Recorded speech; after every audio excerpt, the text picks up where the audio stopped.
Hi friends, అందరూ ఎలా ఉన్నారు? అందరూ బాగున్నారా?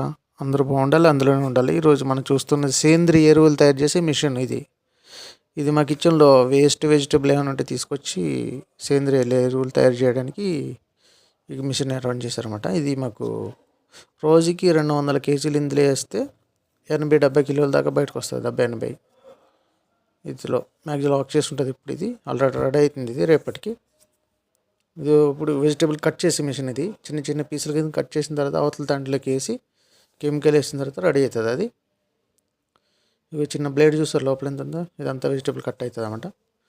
ఇవి తీసుకొచ్చిన వెజిటేబుల్స్, ఫ్లవర్ తొక్కలు, అవిని క్యాబేజ్ మొత్తం అన్నీ వేసుకొచ్చి దీంట్లో వెజిటేబుల్ ఏది కలుతుంది. ఇక వెయిట్ ఎంత కెమికల్ పడుతుంది ఏంటంటే వెయిట్ చూడడానికి. ఇక తయారైపోయిన సేంద్రియ ఎరువు అనమాట. ఇది ఎండలో ఎండబెట్టి ప్యాక్ చేస్తారు. చూసారు ఫ్రెండ్స్, ఈ వీడియో నచ్చితే షేర్ చేయండి, లైక్ చేయండి, కామెంట్ చేయండి ఫ్రెండ్స్.